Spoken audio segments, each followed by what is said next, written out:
Assalamualaikum warahmatullahi wabarakatuh. Kami dari kelompok 5 studi ekskursi, pada kali ini akan membawakan presentasi mengenai proposal kami yang, berjudul "Perbandingan Jenis Vokalisasi Owa Jawa Hilbates Moloh di Jalur Rasa Mala Cikawini PPKA Bodogol dengan penangkaran Javan Gibbon Center." Dengan dosen pembimbing yaitu, Bu Yulina Retno dan juga Bu Daniar Saptarini. Next.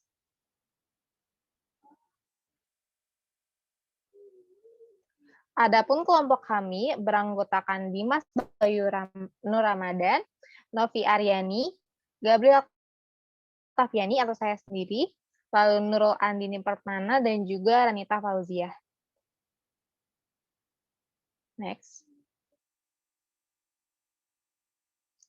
Yang akan dibahas pertama kali adalah bab 1 yaitu pendahuluan.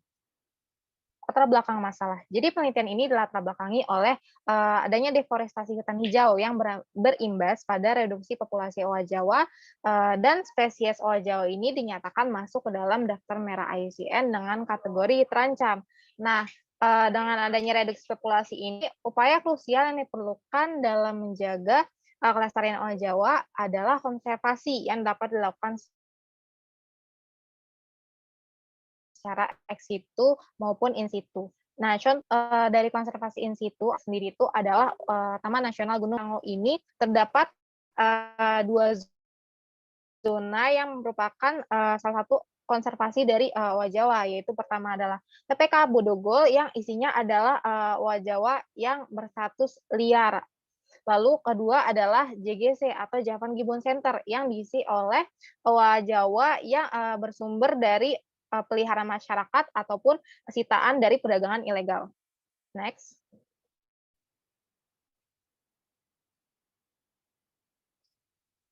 Nah, owa Jawa ini mempunyai salah satu tingkah laku yang cukup unik yang menjadi karakteristik khas, yaitu adalah vokalisasinya.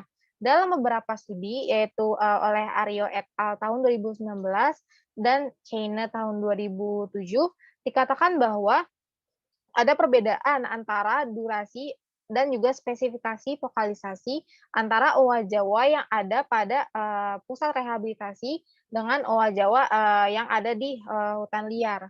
Maka kemudian dengan itu kelompok kami hendak menyelidiki apakah benar-benar terdapat perbedaan dalam tingkah laku vokalisasi, khususnya pada variasi vokalisasi antara owa Jawa pada individu liar yang berada di kawasan hutan PPKA Bodogol, khususnya di jalur Rasa Mala Cikawini, dengan individu owa Jawa yang berada pada pusat rehabilitasi Javan Gibbon Center. Selanjutnya, rumusan masalah yang kami bahas dalam penelitian ini yang pertama ialah bagaimana variasi vokalisasi owa Jawa pada jalur Rasa Mala Cikawini PPKA Bodogol. Yang kedua, bagaimana variasi vokalisasi owa Jawa pada pusat rehabilitasi Javan Gibbon Center. Dan yang ketiga, apakah terdapat perbedaan antara variasi vokalisasi owa Jawa pada jalur Rasa Mala Cikawini PPKA Bodogol dengan owa Jawa yang berada pada pusat rehabilitasi Javan Gibbon Center. Selanjutnya, tujuan dari penelitian ini yang pertama ialah untuk mengetahui variasi vokalisasi owa Jawa pada jalur Rasa Mala Cikawini PPKA Bodogol, untuk mengetahui variasi vokalisasi owa Jawa pada pusat rehabilitasi Javan Gibbon Center, dan untuk mengetahui perbedaan variasi vokalisasi owa Jawa pada jalur Rasa Mala Cikawini PPKA Bodogol dengan owa Jawa yang berada pada pusat rehabilitasi Javan Gibbon Center. Selanjutnya, manfaat dari penelitian ini yang pertama ialah menambah informasi terkait perbandingan variasi vokalisasi owa Jawa pada dua area yang berbeda dalam upaya meningkatkan konservasi owa Jawa. Yang kedua, sebagai salah satu referensi dalam mempertimbangkan pelepasliaran owa Jawa dari pusat rehabilitasi. Dan yang ketiga, sebagai referensi atau tambahan literatur untuk peneliti selanjutnya dalam penelitian sejenis. Selanjutnya kita akan bahas bab 2 yaitu kajian pustaka. Next. Owa Jawa merupakan primata endemik di Pulau Jawa, memiliki ciri tubuh keabu-abuan serta berwarna kehitaman pada bagian atas kepalanya. Owa Jawa ini hidup dengan kelompok kecil yaitu 3-4 individu. Karena owa Jawa ini termasuk ke dalam jenis primata yang arboreal, jadi owa Jawa hanya dapat hidup di daerah hutan dengan tajuk yang tertutup. Nah, hal tersebut berpengaruh pada aktivitas harian owa Jawa, di mana dia selalu melakukan kegiatannya itu di atas pohon. Nah, maka dari itu, jika terdapat fragmentasi hutan, populasi owa Jawa akan menurun. Nah, berdasarkan IUCN tahun 2015, owa Jawa berada dalam status endanger atau terancam punah. Next. Pada umumnya, pola aktivitas owa Jawa ini sama dengan primata yang lainnya, yaitu feeding, playing, dan lain-lain. Nah, tapi yang akan difokuskan dibahas pada artikel kali ini yaitu vokalisasi. Nah, menurut Iskandar, tahun 2016, vokalisasi merupakan pemberian sinyal antar individu berupa suara yang terjadi pada pagi hari, siang hari, dan malam hari. Namun, dominannya dilakukan pada pagi hari. Tujuan dari vokalisasi tersebut merupakan cara untuk berkomunikasi, karena owa Jawa memiliki habitat yang kanopinya itu tertutup rapat.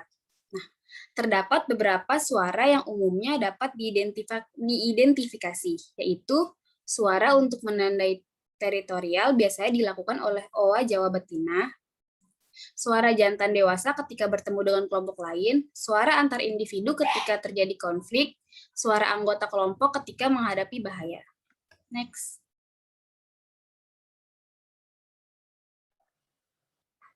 Dalam melakukan vokalisasi, owa betina dewasa memiliki kemampuan untuk melakukan grid call, di mana grid call ini merupakan panggilan dengan struktur yang cukup panjang.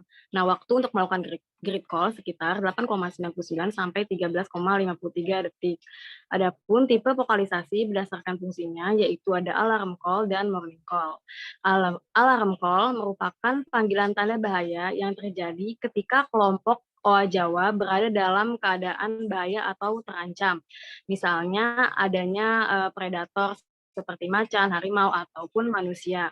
Kemudian alarm call ini dikeluarkan tergantung dengan kondisi dan keadaan, lalu dapat dilakukan oleh owa betina maupun owa jantan dewasa.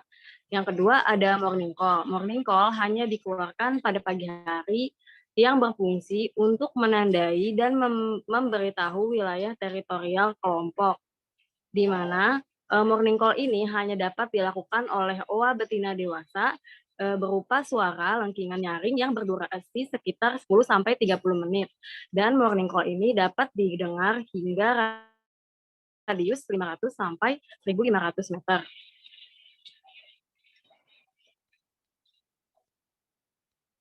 Selanjutnya, Pusat Pendidikan Konservasi Alam PPKA Bodogol dan Javan Gibbon Center.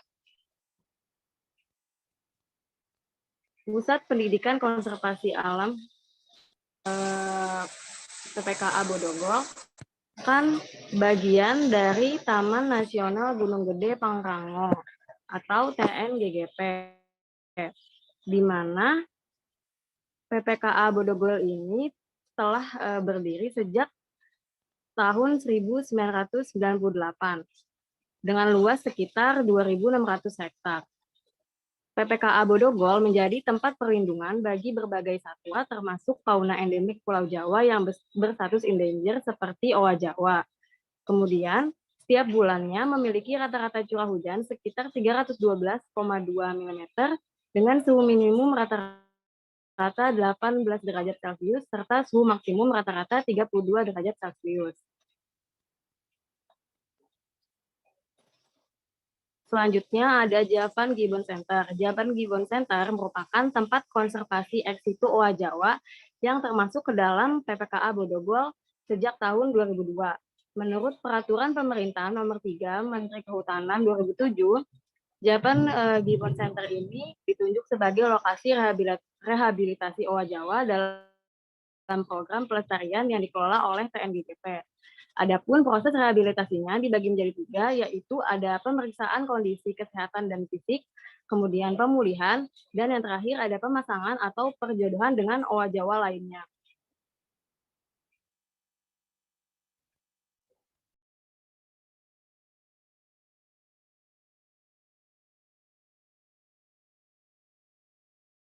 Oke, selanjutnya bab 3 yaitu metodologi penelitian.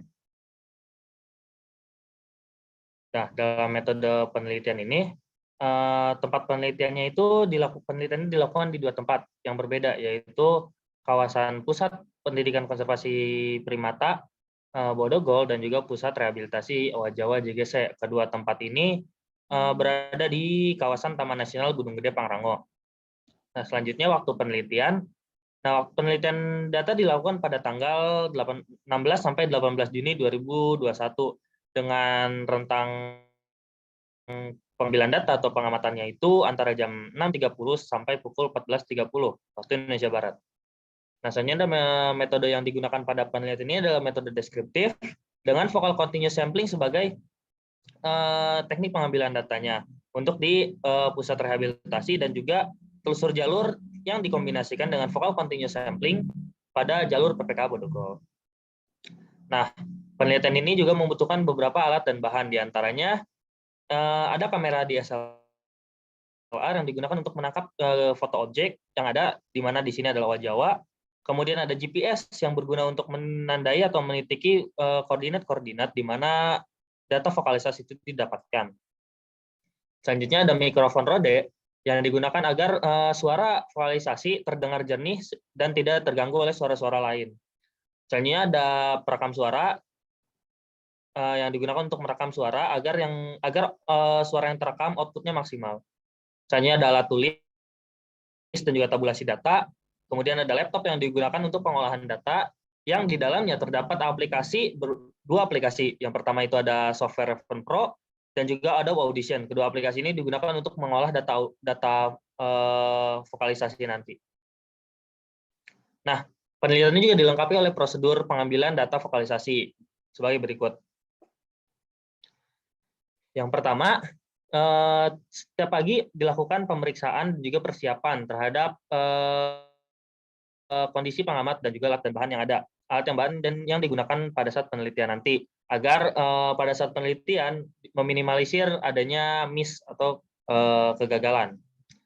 Nah, yang selanjutnya membagi anggota kelompok menjadi 2 kelompok kecil. Satu kelompok menuju Pusat Rehabilitasi Owa Jawa JGC, dan kelompok lain melakukan telusur jalur. Kemudian, setiap kelompok mengambil data vokalisasi Owa Jawa yang terdengar dan menandai tiap titik terdengarnya vokalisasi menggunakan GPS. Nah, penandaan ini hanya dilakukan oleh kelompok yang melakukan telusur jalur. Selanjutnya, kelompok yang mengambil data di Pusat Rehabilitasi Owa Jawa mendata setiap vokalisasi yang terdengar dari masing-masing individu yang ada. Nah, untuk data vokalisasi yang individunya tidak terlihat, ini berarti pada kelompok yang melakukan telusur jalur, individunya tidak terlihat karena tertutup kanopi atau tertutup tajuk-tajuk pohon, itu tetap dicatat sebagai data pembanding dari data primer yang ada. Nah, selanjutnya pengamatan dilakukan selama 2 hari, dimulai dari pukul 6.30 sampai pukul 14.30 setiap harinya. Kemudian setelah selesai pengamatan pada setiap harinya, dilakukan seleksi dan pemeriksaan terhadap data yang didapat agar memudahkan dalam pengolahan data nanti ketika sudah kembali dari pengamatan. Nah, selanjutnya ada teknik pengambilan data. Data diambil menggunakan teknik focal continuous sampling untuk di pusat rehabilitasi dan telusur jalur dikombinasikan dengan focal continuous sampling pada jalur PPK Bodogol. Data yang diambil berupa vokalisasi Owa Jawa sebagai data primer dan juga dilengkapi dengan data perilaku harian dan juga data-data lainnya sebagai data sekundernya. Nah, ini terdapat tabulasi data untuk vokalisasi. Untuk data vokalisasinya, yang pertama ada nomor, lokasi atau jarak ditemukannya vokalisasi atau OA-nya, datanya dari tempat pengamatan. Kemudian jenis vokalisasinya, entah itu dia grid call, long call, atau morning call. Kemudian lama vokalisasinya, kemudian kode audio. Jadi setiap selesai perekaman itu ditulis kode audionya agar memudahkan untuk nanti proses pengolahan dan juga keterangan apabila misalkan terjadi sesuatu yang tidak bisa ditulis di tabulasi data yang lain. Nah, terakhir ada analisis data. Nah, data yang berupa MP3 diubah terlebih dahulu ke format WAV menggunakan aplikasi Adobe Audition agar memudahkan dalam proses analisa. Nah, selanjutnya ketika sudah menjadi format WAV akan dianalisis menggunakan aplikasi Raven, yaitu dipecah nanti struktur-strukturnya sehingga nanti terdapat sebuah garis-garis yang menunjukkan jenis, maksudnya yang menunjukkan tipe-tipe vokalisasinya. Setelah didapat strukturnya dan banyak vokalisasinya, selanjutnya data dari kedua tempat yang berbeda, dari JGC dan juga dari jalur rasa Malaci-Kaweni, itu dianalisis dan dideskripsikan berdasarkan jenis vokalisasinya. Jadi dikelompokkan menjadi jenis-jenis vokalisasinya sesuai dengan tipe-tipe yang tadi, morning call, grid call, dan juga long call, dan lain-lainnya. Mungkin terima kasih, cukup sekian presentasi seminar proposal studi ekskursi dari kelompok 5. Kurang lebihnya mohon maaf. Terima kasih. Wassalamualaikum warahmatullahi wabarakatuh.